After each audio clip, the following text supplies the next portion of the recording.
Because if you don't trust that you can make good decisions, then why are you getting married? Wedding and honeymoon all together ended up costing, but my premarital counselor said one thing that really changed everything for me. It just came down to like, do we want to get married now or do we want a big wedding? Okay, I just said a whole bunch of stuff and I don't think it recorded, but hi! Hello everyone, welcome back to my channel. If you're new here, I'm Karen with 2 R's. Welcome. I have iced tea here. I watched this creator, her name is Rachel Ottenreith, but she has like cocktails and questions, and I am doing a version of that, and I'm doing lemon iced tea and questions. I made 30. I'm moving my 15. So move. This is Lucas. Because this is like. A month ago, actually. A month from when you're watching this. I'm assuming you're watching this within the first week of January. I got married December 2nd, 2023. So it's been like officially a month as you're watching this, and it has been probably the best month of my life. I have never felt more stable. I feel like all of 2023 I was very mentally unstable, and now I actually feel like stable and like, you know, just like I actually feel like okay in the head, like things are all right at home, you know. So I posted on my Instagram. You don't follow me on Instagram, I'm gonna put it right here. I posted on Instagram for you guys to ask me questions. I was originally gonna do all of these questions on my podcast, but I got so many questions. I was like, okay, I'll split it into 2 and I'll do like wedding planning things, like just things about the wedding, because wedding and marriage are 2 separate things. So I'm gonna do wedding stuff here on YouTube. On the podcast, I'll do more of like the intimate to personal questions, because I feel like I can just truly speak anything on the podcast. I kind of feel like that on YouTube too, but sometimes YouTube is a little bit more intimidating when it comes to personal stuff. But I'm like, let me just save that for the podcast so that I know like the real ones are tuning in, you know, and the real ones get the tea. I will have the podcast linked down below. It's called Welcome to the Kingdom on Apple and Spotify. This is not a promo for my podcast. Let's start the questions. Okay, how is married life? I have only been married a month, so not much that I can say, but I will say this past month has been very fun. Every day just feels so nice. Every day feels like so nice. I don't know how to explain it. It just feels so like I just truly feel like at one with myself first and foremost, and with God and with Lucas. Like it just feels like a divine alignment. Like I'm just completely aligned. You know when you're walking around and you feel like something's off? I feel like as soon as I got married, I was like, oh, like everything just clicked. All the pieces just connected. Everything just feels aligned, and that's the best way I can describe it. Is I just feel like right where I need to be, and that's a good sign, because I was extremely terrified about this whole thing, and now that I've done it, I'm like, oh, this is exactly where I needed to be. Like, thank God. My favorite part about wedding planning, I didn't like wedding planning at all. I dreaded it every single day. It felt like it consumed every single like aspect of my life, and I didn't like it. Hated it. And I think if you can afford a planner, you should, but also planners are very expensive, and we could not afford like a full service planner. And also at one point we were using a planner, but it wasn't like full service. She was in Europe and she was just helping me like design and style the wedding, but the actually planning like every little thing would have boiled down to me. And so when we decided we're not doing that kind of wedding anymore and we switched to the small backyard wedding, it was up to me to plan, but I made it really easy on myself because I wasn't planning like a really big thing. So yeah, if wedding planning is excruciating for you as it is for me, just take a step back and be like, what am I actually doing? You know, because there's a lot of things that I was like adding on to the plans. Like, just zoom out for a second and be like, all this stuff that I'm planning or adding, is it really a need? Like, do I actually need this to have a beautiful wedding? No. But you didn't even ask any of that. You asked what was my favorite part of wedding planning, which I think is the florals. I had a beautiful, incredible florist, and just sitting down with her was so fun, and just getting to like choose like the style. I don't know, florals were my favorite thing. I didn't like anything else that I had to plan. Is getting married young a scam? Finances, etc. I don't know if getting married young is a scam. I think the wedding industry is a scam, and I think that's what you mean, because getting married is not having a wedding. And I think I just needed to drive this point into my head. I wasn't putting emphasis in the getting married, I was putting emphasis on the wedding. And the wedding is not what getting married is. So you have to separate the two. I think a lot of the stuff in the wedding industry is a scam. No, getting married young is not a scam, but I think that a lot of the stuff the wedding industry pushes you to have. I don't need a drone. I don't need two videographers and two photographers. I don't need a welcome party unless you're having like a destination wedding. You know, there's a lot of things that you don't need that social media will tell you that you do and you don't. And so just free yourself from that. That's what I'll say. Someone asked what camera do I use for YouTube, which is not related to wedding, but it is the Canon EOS M50 with the lens that it came with. Will the traditional wedding be bigger? Yeah. Oh, also another point. I'm having a traditional wedding in the summertime. Yes, that one is going to be way bigger. Babe! Can you lower your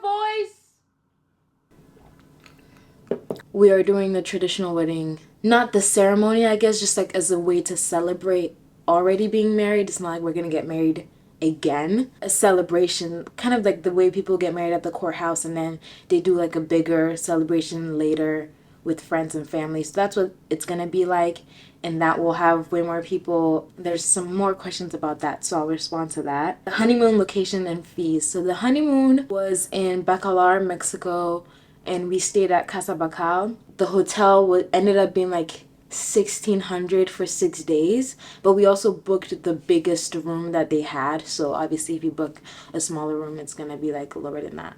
Did you feel guilty that not everyone was invited, and how did I initiate having an intimate wedding to family members? Yeah, obviously when you are African, honestly, it even pitching the idea of a 20-person wedding, like people would be like, you're crazy, but this is just what we had to do, you know what I mean? We just had to do that. And if I wanted to invite everybody, I would have had to like, we would have had to wait like 3 or 4 years to be able to like save up and afford it. And so it just came down to like, do we want to get married now, or do we want a big wedding? Like, it was just like, what did we want more? Being able to get married by the end of the year, or being able to have 100% wedding? And we chose getting married now. I did feel guilty about not having everybody invited. I still feel so guilty, especially when I'm like talking to people about it and I'm like, oh, I'm talking to you but you were not there. You know, it just like makes you feel a little bit sad and guilty. Yes, there's so many family members, some in Ghana, some here, that I don't know. And even making the list was very, very painful. It was painful to make the list. So you just have to sacrifice some things. It was a very like sore thing with my side of the family why I was doing it this way, but I think that everyone has been super understanding so far. I think everyone's starting to realize that weddings have become insane, and unless you have some money somewhere, we were not trying to go into debt for it. So I think everyone's been very understanding. How much did you have to spend minimum? Everything depends on you. If you say how much we have to spend to get married, the license was like maybe $90, and then we had to pay like 34 to get a copy of the receipt, and then his dad officiated, so we didn't have to pay for an officiant. But if you wanted to pay for an officiant, that'd be like $500. If you wanted to make an appointment at the county clerk, that's 25. You know, that's $25 at least over here. So that's how much you have to spend to get married. 700 if you're getting an officiant, or you're paying for an officiant and paying for the license, the appointment to the city hall. But of course, that's like if you're showing up in a dress you already have, shoes you already have, you don't want to get a photographer, maybe you have a friend who photos for free. Are you guys having dinner after? Maybe you have to spend for the dinner, you know? That is all relative. Or are you having a wedding? If you're having a wedding, how do I explain this?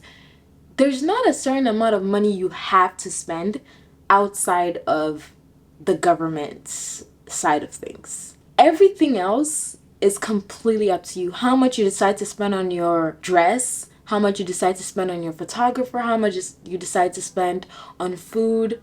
Everything is completely up to you. And so you decide, like, what kind of stuff do you want, you know? And my bouquet, like, I could have just picked flowers at, you know, Trader Joe's, made a bouquet myself. That would have probably been gorgeous as well. There's no limit. There's no amount of money that you really have to spend outside of the government side of things. Everything else is fine. I could have worn a dress, and you know, but I think when it comes to a wedding, I think that when I was planning, it definitely was going upwards 40,000 when I was planning like a normal wedding, or not normal but a non-intimate one, and it just didn't feel worth it to me, to be honest. Like, I think that makes sense what I'm saying. You spend as much as you want to, but not only that, as much as you can spend. And I didn't used to be a big budgeter. Like, I didn't look at budgets. I didn't do budgets. I didn't do budgets. I didn't do spending within my means. My mom would always say, cut your coat according to your size. And I'd always tell her, well, too bad my size is big. And I just never knew how to cut my coat according to my size until I started planning for a wedding. And it's like, no, look at what you have and what you can actually afford. There's many ways people pay for a wedding, whether your parents or money you have, or some people sadly do credit cards and go into credit card debt, and that's just like not a good way to start a marriage. Like, it really is never that deep. I promise you, it's not that deep. If you don't have the money, you don't have to make it look like you do. And so we just did what we could afford, and that's about it. What cultural things from my tribe will I be incorporating in my Ghanaian wedding? I don't know. I'm Kwewu, so my mom knows all of this stuff. Honestly, for the trad, my mom is the one leading everything, because I'm like, I don't know anything about any of this. All I know is picking my dress and the color scheme. He's obviously gonna bring gifts. They're going to ask me if they should accept the gifts. I'm going to say yes. There's gonna be food and dancing. That's all I know. What were the best moments of the wedding day? The wedding day, such a good question. The best moment of the wedding day was definitely the vows. We did traditional vows and I started crying. I told Lucas, and I was telling everybody, like, I'm not gonna cry. Lucas is the one that's gonna cry. He's gonna cry, he's gonna cry, he's gonna cry. I am not gonna cry because I don't cry. Like, I don't really cry out of emotion. I cry when I'm sad, but I've never really cried out of happy things or like sentimental, like a cute movie or something. Rarely, right? So I didn't think I would cry. And Lucas is very emotional, so I thought he was gonna cry, but he didn't cry. Guys, they said if your man doesn't cry, walk away. He didn't cry. But when I was saying the vows, I started to cry. I was like, because it just felt so like, oh my gosh, we're actually doing this. But yeah, our favorite moment of the wedding day was definitely, or mine, I've asked Lucas, he said the same thing, was just standing there together in front of everybody, truly, and like looking at each other in the eyes and just like saying our vows. I felt like it was just him and I there, and we were really just like looking at each other like, wow, we're really doing this thing. How much did the wedding end up costing? Wedding and honeymoon all together ended up costing a little bit under $20,000.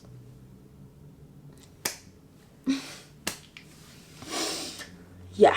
How did you feel walking down the aisle, and what was running through your mind? I am curious. Walking down the aisle, what was running through my mind? I was just very excited. I think it was a lot of excitement through my mind. I'd seen someone also ask if I got cold feet. I didn't get cold feet. I was actually completely chill and calm and excited. I was just excited because I knew, like, okay, I'm standing at the aisle, like waiting for everyone to stand up, and I proceed walking. I just know after this, like, I'm gonna walk away married to Lucas. So it was just pure excitement. I wasn't nervous. I don't think I was nervous. I also felt so beautiful that I just couldn't wait for everyone to see me. It was truly just like me just feeling like, wow, this is the best outfit ever. I look so cute. Like, this is exactly all I envisioned being a bride. Like, I just wanted to be like a cool chic bride. So I was really excited about what I was wearing, and I was excited for everyone to see my dress. So it was just excitement knowing that, one, everyone's gonna see me and gasp because I love attention, and then also knowing that I was gonna walk away married. I was like, okay, I was just excited to just get there and do it. I don't exactly know what was going through my mind. I think I was just thinking, don't fall, because at the rehearsal there's like a little like stone on the path that we made a mental note of the night before, like, make sure you don't step on this stone. So I was kind of also thinking about that, like, oh, make sure I'm walking the right way and I avoid that little thing that I was told to avoid. And excitement. Any tips for planning a backyard wedding? I think it's the best decision you will ever make. Guys, if you want the best wedding ever, just find someone who has a really cute backyard. Don't do a reception. Just pick out your favorite restaurant, rent out a private room if they have one, take them all, and then you guys all go to dinner after. That is the best wedding you could have. Fight me on it, fight me on it, fight me on it. Let's normalize 20-person weddings. Let's normalize only inviting your family and like your closest friends. And maybe you have a lot of family, but sometimes some family you don't really need to invite. I definitely felt a lot of obligation to invite some people just because they're family, but like, have they been family to you? And it's a very, I don't know if I would say selfish, but a very individualistic way of viewing things, that just like, who has been there for you? And I know it's not normal. It's normal, especially in my culture, to invite my mom's 17 friends and random aunties and uncles that I've only spoken to once or twice. I had an uncle, like maybe last year, was like, we can't wait for the wedding. And that was truly my first time even meeting him. And it's not normal at all to have this way of thinking of like, who is family? You know what I mean? Who has been family to me? Yes, we're family, but have you been family to me? I think we should normalize that, like, especially as maybe Africans, or if you belong to a culture and ethnicity that really is like big on everybody's welcomed. Sometimes it's just not, no. I mean, I definitely did this out of like, it wouldn't have been my first choice to have such an intimate wedding, but now that I've done it, I'm like, oh, it makes complete sense to have my closest people see this thing that's happening in my life, and not like someone that I speak to twice a year. I just keep going off topic. I'm sorry. Any tips for planning a backyard wedding? The most important thing is solidify your guest list, guest count. Just rent chairs or tables. It was nice because I wasn't having a reception in the backyard. We were having dinner somewhere else that already had chairs and tables and plates and stuff that I didn't have to rent out. And also, you could also turn the backyard space into a reception space and use the backyard the entire day, but that would involve like either bringing in catering or getting plates and stuff like that. So if you just want it as seamless as possible, I would say like just have the reception somewhere that already has tables and chairs and the food and the waiters and the drinks, and you know, a restaurant that has everything that you would need for a reception. And then when you are in the backyard, you just need to worry about the ceremony. And for the ceremony, you just need chairs and maybe a florist to put some flowers around, some decor stuff. Maybe if you want like a photo place where people can take photos, a scenic spot for photos, photographer. Yeah, that would be my biggest tip. But if you want to do both reception and ceremony in one space in the backyard, then I don't know. I don't have any tips for you. Did you have bridesmaids or consider having them? I didn't have bridesmaids. My sister, Clara, acted as the bridesmaid for the day because I didn't have enough people in the wedding to have bridesmaids. Do you all have any married friends? I actually think that's such a good question. We don't, do we have any married? We don't have any married friends. We don't. And that's something Lucas and I have talked about also. It's like, we kind of need some married friends because, like, we know someone who's married and we could probably start getting closer to them as a couple, but we're not particularly close. We just go to the same church. But no, yeah, we don't have any married friends, and we've been talking about it. Like, we should probably get into some, like, it would be nice to have people our age that were also married as well, so that we could, like, commune, dine, fellowship with them. How did you guys push aside other people's opinions and family opinions? I didn't have a lot of family opinions because I didn't really tell a lot of people that I was doing, like, I didn't really tell people my plans. So I think the number one thing is just, like, don't tell everybody what you're doing. And if they're not invited and they're not crucial or important to the wedding, I wouldn't tell them anything. But also, sometimes the people who are in the wedding are the ones giving you their opinion. And in that case, I definitely let it get to me. There were definitely a lot of tension points within my circle, especially familial. Definitely a lot of varying opinions about, like, what should be done. And I just really just understood, like, if I am getting married, if I'm doing something so big, I am definitely capable of making a decision by myself. And if I am trusting to spend the rest of my life with somebody, then I can also trust that my judgment is good on the dress that I chose and the flowers that I'm choosing and the food that I'm choosing, like, it was definitely a growing time for me because I heavily want to please people that are close to me. And there was a time in the wedding planning where I was trying to accommodate what everybody wanted, but it was becoming impossible. You'll have that need to want to accommodate every single person and every single thing, you know what I mean? You'll get to a point where you're like, wait, I actually can't. I actually cannot make everybody happy. It's impossible. And so I'm just going to focus on the things that I can control. And sometimes you have to sacrifice some things. So it's like, I don't really want this, but it means a lot to someone that I care about. So maybe I'll do it.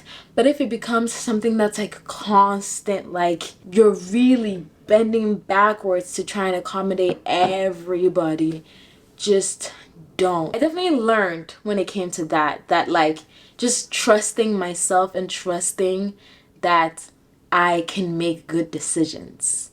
Because if you don't trust that you can make good decisions, then why are you getting married? It was a moment of growth for me because I would always second guess everything just because someone thinks it should be something else. And I'm like, no, I know why I chose this. I know why I'm doing it this way. I know why I'm doing certain things, and I trust that I'm making the right choice. And if you end up not making the right choice, that's okay too. Someone has said, do this instead, and you're like, no, I want this. I'm gonna do it.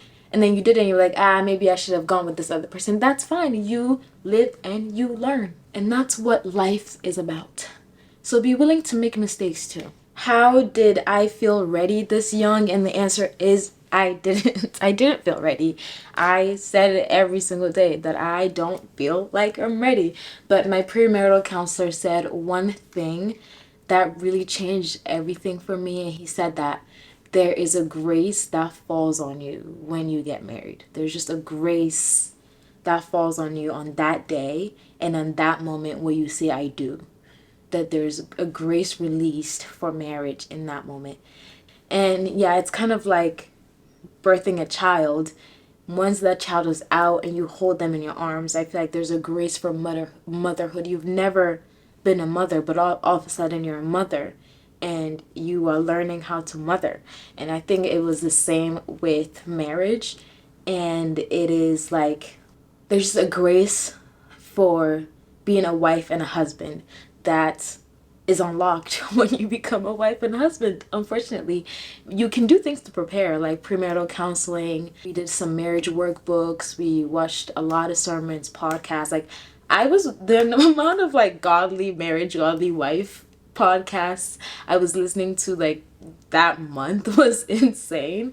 But yeah, once you get married, there is truly a grace from God that is unlocked, and you just assume position, and it has been so natural, so natural. It doesn't feel forced at all, because in some ways it's the exact same relationship that Lucas and I have. It's just we're married now, so it feels deeper, but it's really the same. And I think someone also asked like how is it living with him and like developing a routine and stuff.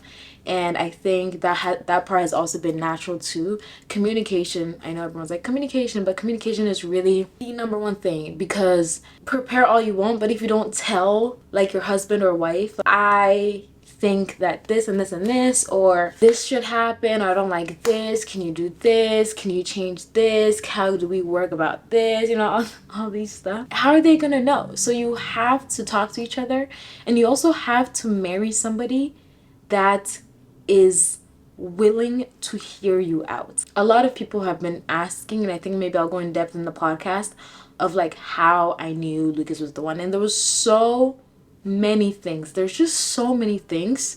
But just also marry someone that wants to be a husband.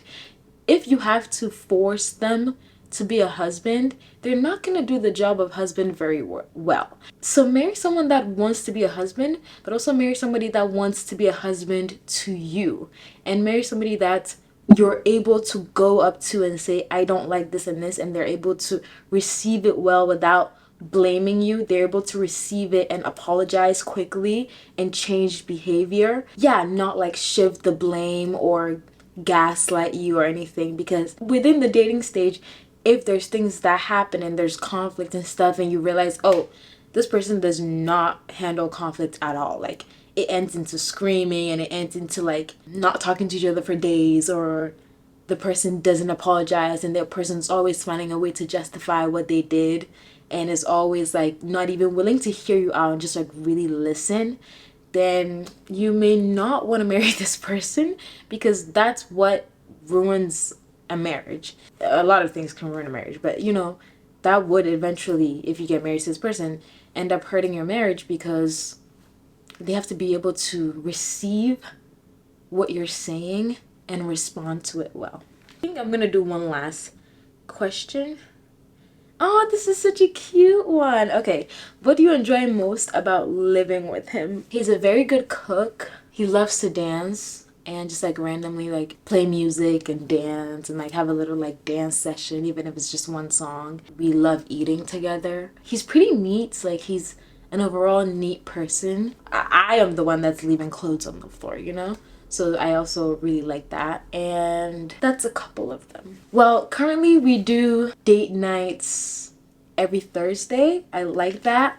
There's also a tradition that he was doing for a while, which was pancakes every Saturday. So that would be fun. And here's again, if you want to hear more about marriage itself, about deeper stuff, head on over to the podcast. But yeah, give this video a thumbs up, follow me on Instagram, follow the podcast, and I will be talking to you guys in my next video. Bye.